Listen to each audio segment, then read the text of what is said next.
What happens when one of Britain's most outspoken pop stars sits down with one of America's most fearless talk show hosts?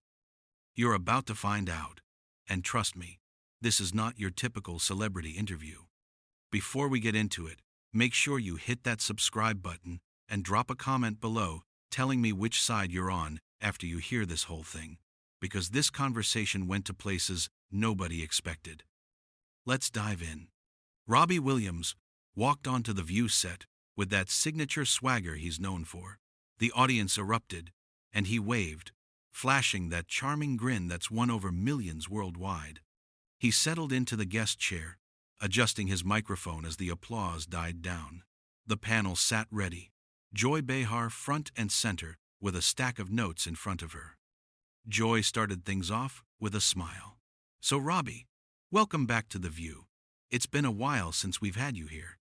"Thanks for having me," Robbie replied, his British accent thick and warm. "Always a pleasure to be in New York. Always a bit terrifying to be on this couch, though, I'll be honest." The audience laughed, and Joy leaned forward. "Oh, we're not that scary, are we?" Robbie raised an eyebrow.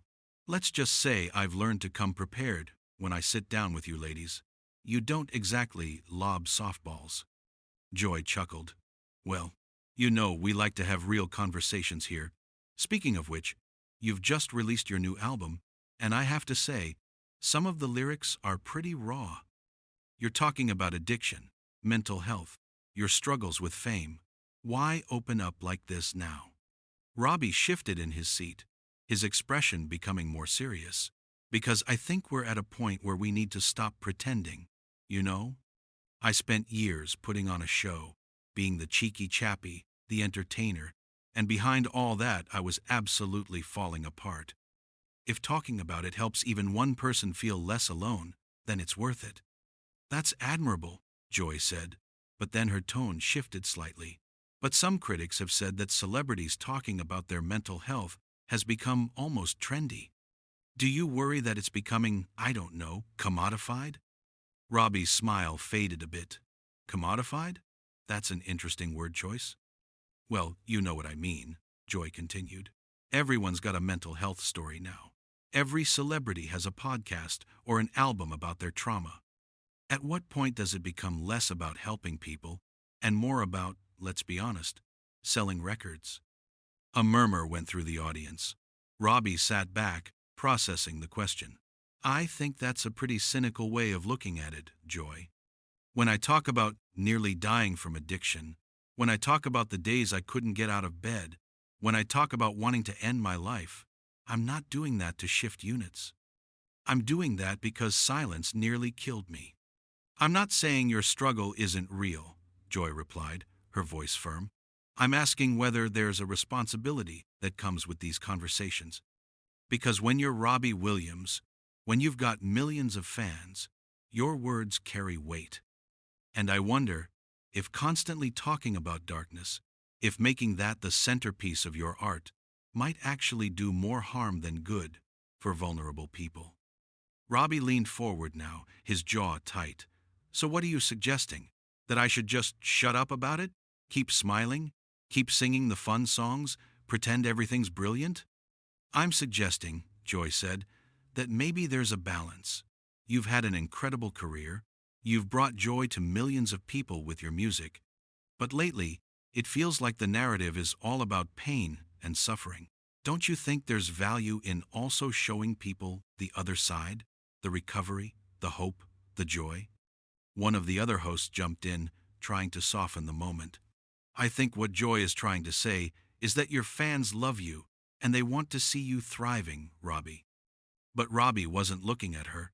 His eyes were locked on Joy. "You know what, Joy? I think you're missing the point entirely. The reason I talk about the darkness is because that's where so many people are living right now. They're not looking for me to tell them everything's sunshine and rainbows. They're looking for someone to say, 'I've been there too, and here's how I survived.'" "And you have survived," Joy countered. "You're incredibly successful. You're wealthy. You've got resources most people can only dream of. So, when you talk about your struggles, Do you ever consider how that might sound to someone who's working 2 jobs, who can't afford therapy, who doesn't have a team of people supporting them? The tension in the room was palpable now. Robbie's face had gone from friendly to stony. Are you seriously suggesting that because I'm successful, my mental health struggles don't matter? That's exactly the kind of attitude that keeps people suffering in silence. That's not what I said, Joy shot back. I'm saying that context matters. Your experience of depression is different from someone who's also dealing with poverty, or discrimination, or lack of access to health care.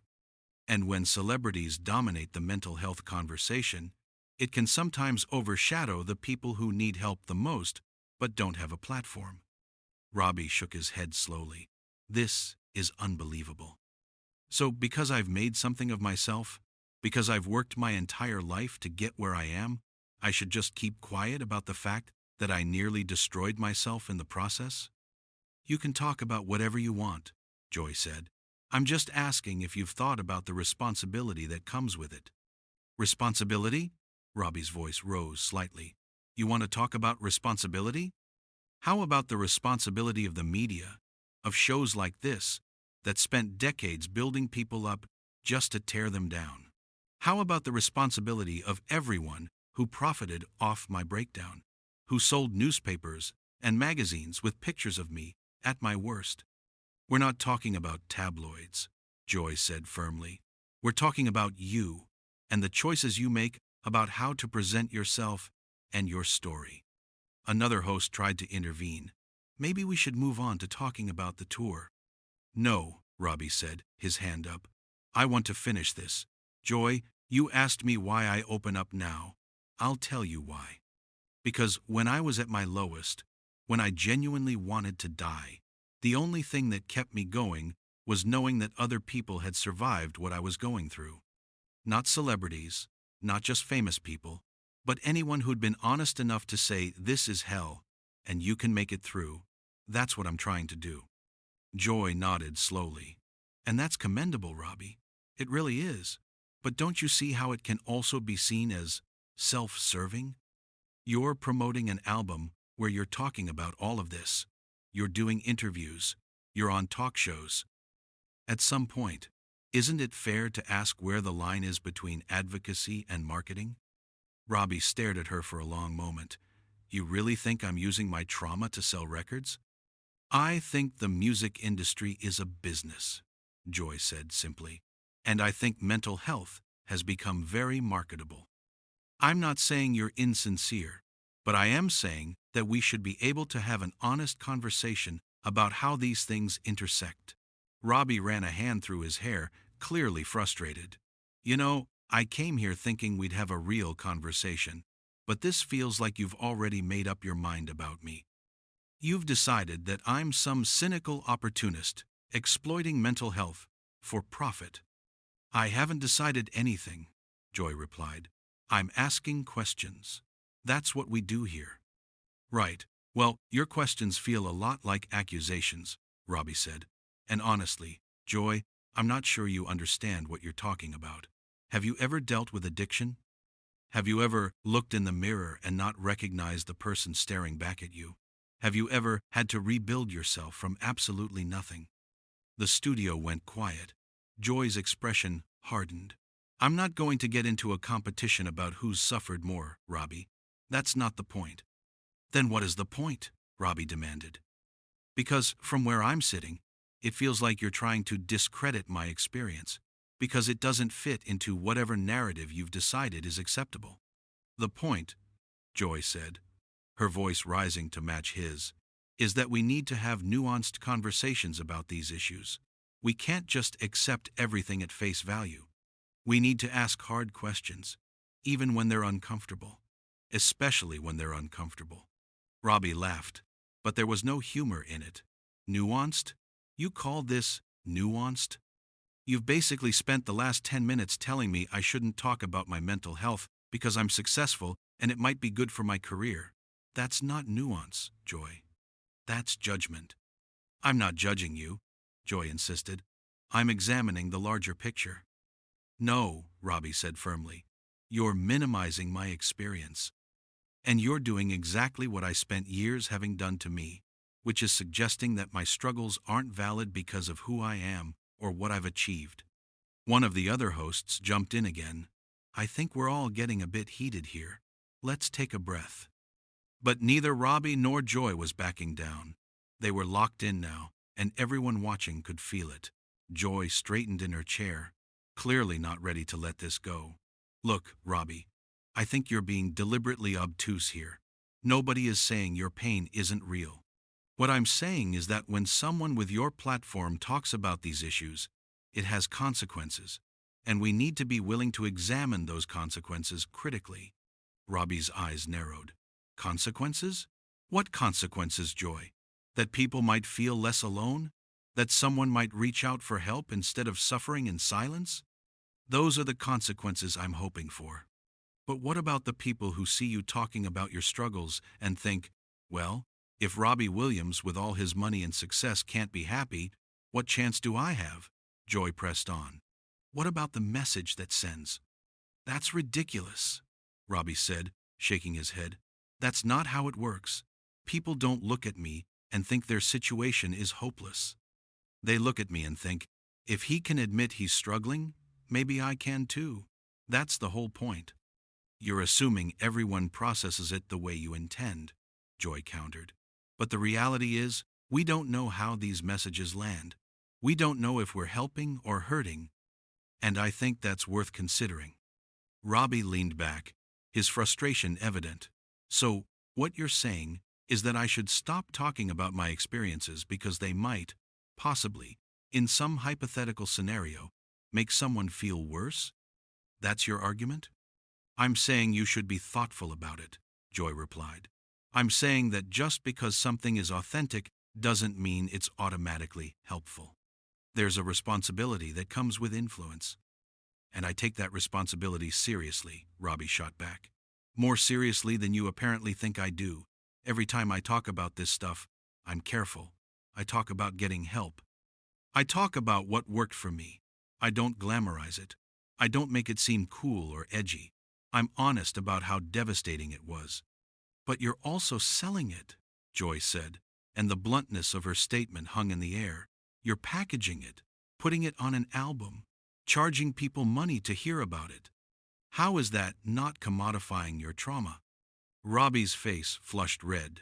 Because it's my life, Joy. It's my story.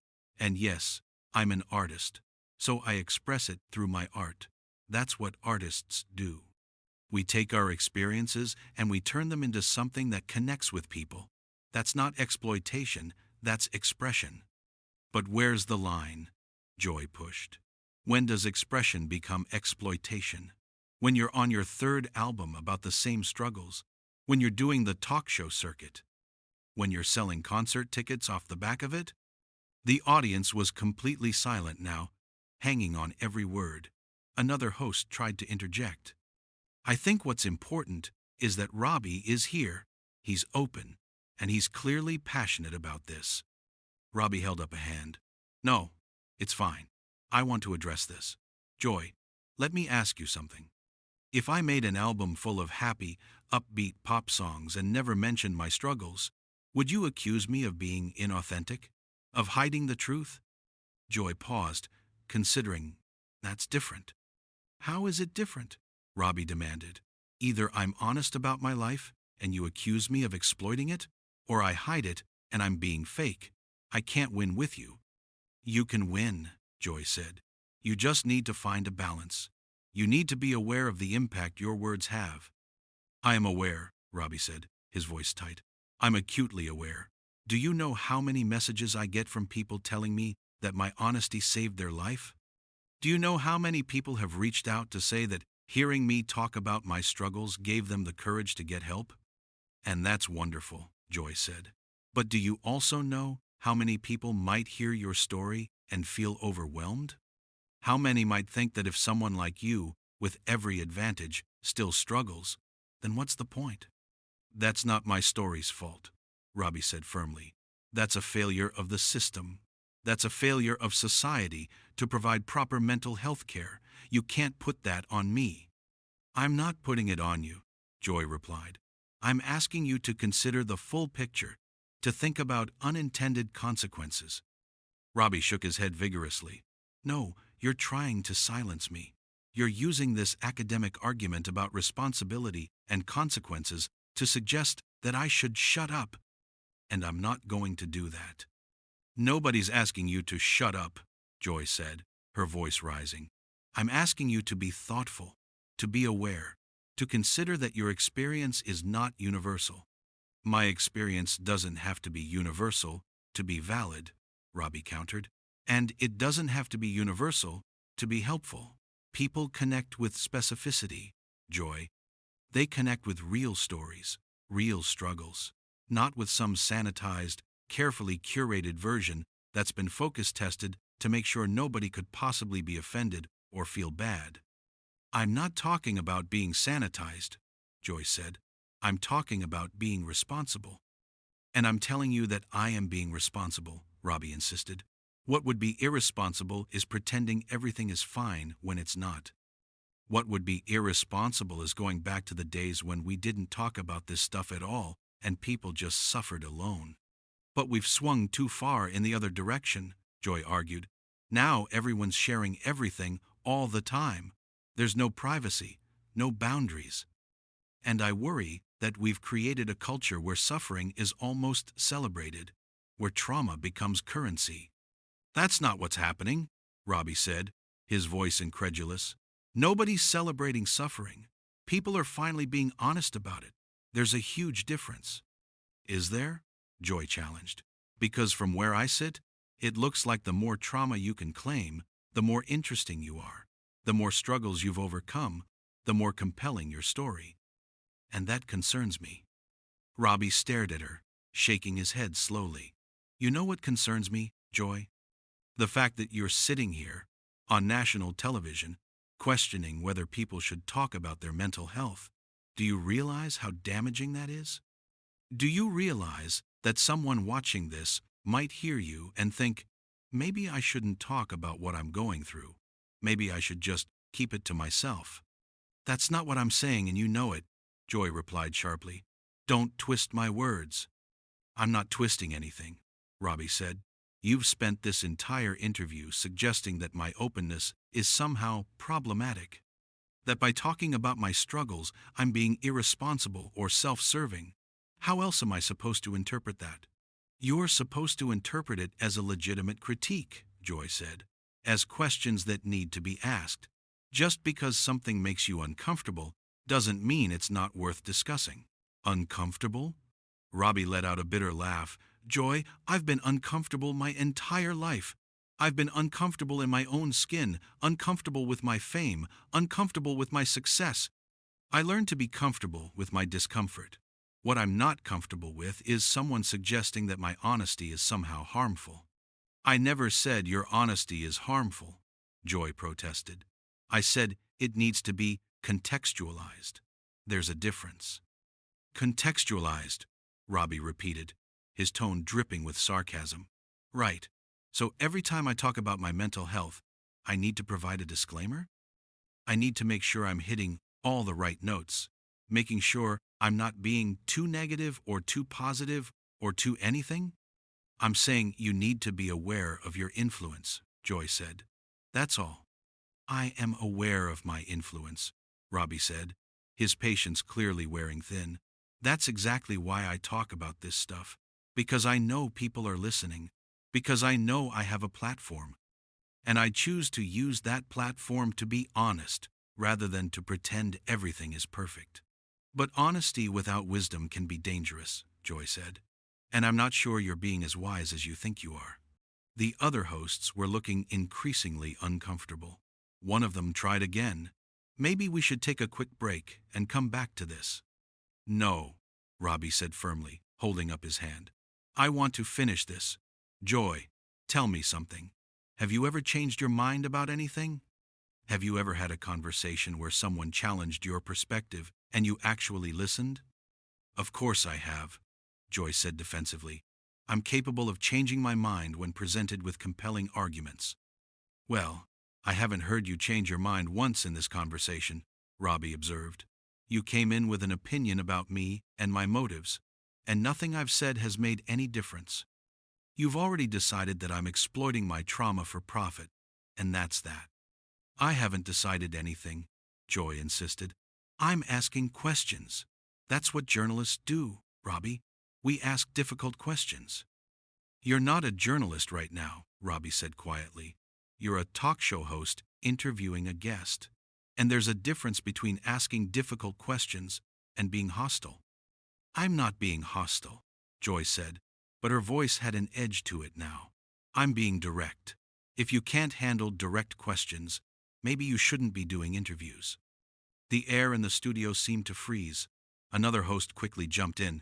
Joy, I don't think that's fair. But Joy wasn't backing down. I'm serious. If you're going to put yourself out there, if you're going to make your personal struggles part of your public brand, then you need to be prepared for scrutiny. You need to be prepared for people to ask hard questions about your motivations. My motivations? Robbie's voice was dangerously calm now. You want to know about my motivations? My motivation is that I don't want other people to go through what I went through alone. My motivation is that I spent years thinking I was broken, thinking something was fundamentally wrong with me, and I don't want anyone else to feel that way. That's my motivation, Joy. Not record sales, not publicity, not building my brand. But those things benefit too, don't they? Joy pressed. The publicity, the brand building. Whether you intend it or not, talking about your struggles has been good for your career. You can't deny that. Robbie stared at her for a long moment, his jaw clenched. You know what, Joy? I've tried to have a genuine conversation with you. I've tried to explain my perspective, to help you understand why this matters to me. But you're not interested in understanding. You just want to make your point, to prove that you're the smart one who sees through the celebrity facade. That's not true, Joy started to say. It is true, Robbie interrupted. And honestly, I'm done. I came here thinking we could have a real conversation about mental health, about the importance of breaking down stigma, about how we can help people who are struggling. Instead, you've spent the entire time trying to discredit me, trying to suggest that I'm some kind of opportunist using my pain for personal gain. I think you're being overly sensitive, Joy said. If you can't handle criticism, maybe you need to think about why that is. Overly sensitive? Robbie's voice rose now. You've basically accused me of faking my mental health struggles for profit, and you think I'm being overly sensitive? I never said you were faking anything, Joy replied sharply. You might as well have, Robbie shot back. Every question you've asked has been designed to undermine my credibility, to make me look like I'm not genuine. Well, congratulations, Joy. You've made your point, but I'm not going to sit here and let you minimize what I've been through. Nobody's minimizing anything, one of the other hosts said desperately. I think we've just gotten a bit off track here. No, Robbie said, shaking his head. We're exactly on track. This is what happens when you try to have an honest conversation about mental health. People like Joy come along and pick it apart, question your motives, suggest that you're doing it for the wrong reasons. This is exactly why people don't talk about this stuff. That's unfair, Joy said, her own frustration showing now. I've raised legitimate concerns about celebrity culture and the commodification of trauma. Those are important conversations to have. Maybe they are, Robbie said, but not like this. Not by attacking someone who's trying to help. Not by questioning whether people should be open about their struggles. That's not helpful, Joy. That's harmful. I'm not attacking you, Joy insisted. If you feel attacked, that's your interpretation. My interpretation? Robbie laughed bitterly. You've spent 20 minutes telling me that I'm irresponsible, that I'm potentially hurting people, that I'm commodifying my trauma. How else am I supposed to interpret that? As questions worth considering, Joy said. As a conversation worth having. Well, I'm done having it, Robbie said abruptly. He reached up and unclipped his microphone. I don't need this. I really don't. The audience gasped. The other hosts looked panicked. Robbie, come on, one of them pleaded. Let's just take a breath and reset. No, Robbie said firmly, standing up from his chair. I've taken enough breaths. I've been patient enough. Joy clearly has no interest in actually listening to me, so there's no point in continuing this. Sit down, Robbie, Joy said, her voice sharp. You're being dramatic. Dramatic? Robbie turned to face her fully. Joy, I've opened up about some of the darkest periods of my life. I've been vulnerable with you, with this audience, with everyone watching at home. And you've used that vulnerability to attack me, to question whether I should even be talking about it. That's not journalism. That's cruelty. Now you're being ridiculous, Joy said. I asked you questions. If you can't handle questions, that's your problem, not mine. You know what, Robbie said, his voice cold now. You're right. It is my problem. My problem is that I thought you were capable of having a real conversation. My problem is that I gave you the benefit of the doubt. That's on me. So, you're just going to walk off? Joy challenged. You're going to storm off the set like a child? I'm going to leave, Robbie corrected her, because I don't see any value in staying. You've made it clear what you think of me and my motivations. There's nothing left to say. Another host stood up. Robbie, please, we've got more to talk about. Your tour, your music. Sorry, Robbie said, but his tone made it clear he wasn't sorry at all. I think I've said everything I need to say. Actually, that's not true. There's one more thing. He turned back to Joy. You asked me if I ever worry that talking about my struggles might hurt people. Here's my answer. What hurts people is shame. What hurts people is silence. What hurts people is being told that their pain doesn't matter or that they shouldn't talk about it. So no, Joy, I don't worry about that.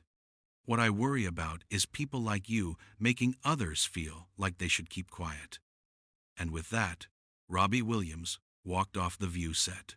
The cameras captured him unhooking his microphone pack, handing it to a stunned crew member, and heading for the exit. The remaining hosts sat in shocked silence as the audience buzzed with reaction.